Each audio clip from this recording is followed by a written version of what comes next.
So I've seen a lot of reviews on the Nike Metcon, none of which actually break down what the Metcon is, like what exactly makes up the Metcon, and why it's different than other cross-training shoes.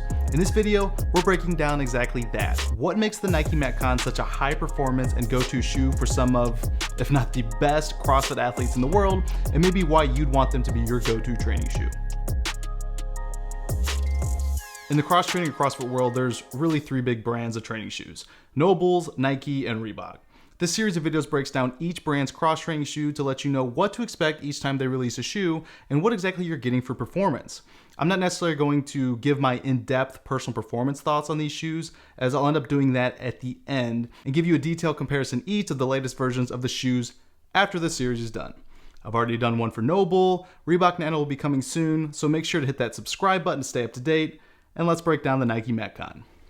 So in 2014, Nike entered the CrossFit world by starting the development of what would become the Nike Metcon 1, and it was released to the public in 2015. And if you don't remember, they were subsequently banned from sanctioned CrossFit competitions due to the CrossFit brand's partnership with Reebok. Nike's response? Don't ban our shoe, beat our shoe. And that's the attitude I love. As much as I prefer to buy from smaller brands, Nike's R&D pushes the envelope on what shoes can do.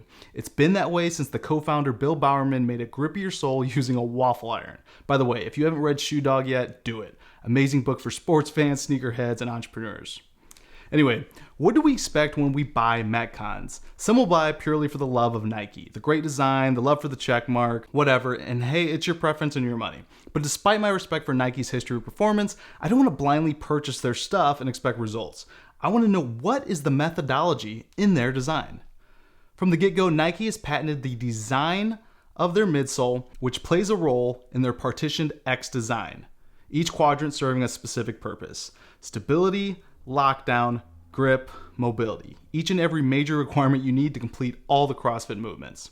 Now, this is purely a design patent, meaning its protection is on the visual impression of the shoe, not the actual utility. That would have the claims that state why exactly the utility shoe is unlike anything invented previously.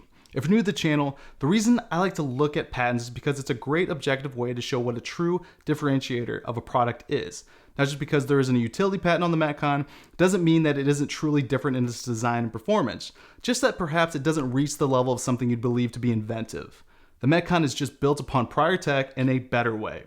So let's look at that X design.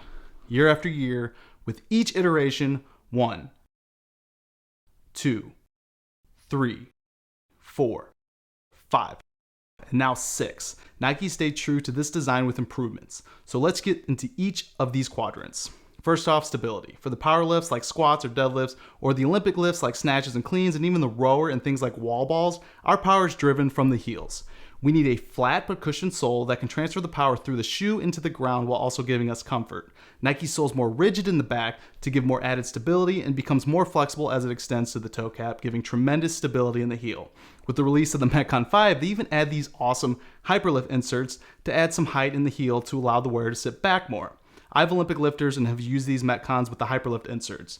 I wouldn't say that they replace lifters, but they're awesome to have during WODs that require any of the power lifts or Olympic lifts, along with something more mobile. Like, I used these during a workout that had both front squats and a run, and they worked great. One thing that I do want to add, that as a heel striker, when I run, the stiffness of the heel is fairly uncomfortable. They're not my favorite to run because of that, but everything else performs great.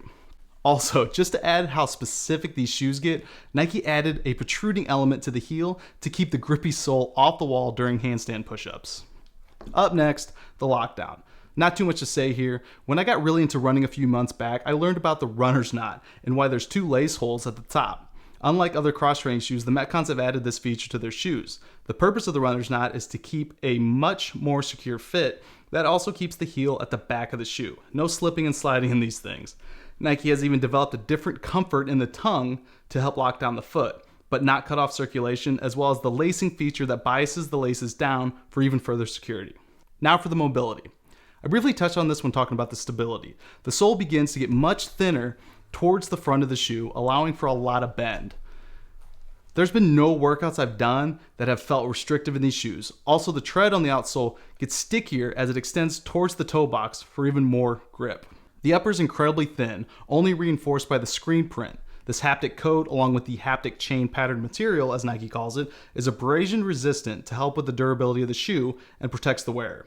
In my experience, the Nikes used to suffer from soaking up too much sweat, which made the shoe heavier over time and deteriorated with the material. With the 6s, I just don't think that's going to happen. And lastly, the traction in the midsole is provided by a different pattern than the rest of the shoe and wraps around each side of the shoe.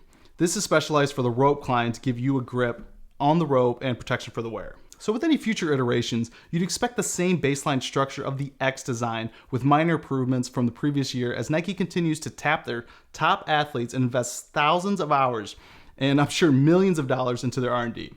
So when you look at buying a Metcon, that's what you should know. Thanks for watching. See you in the next one.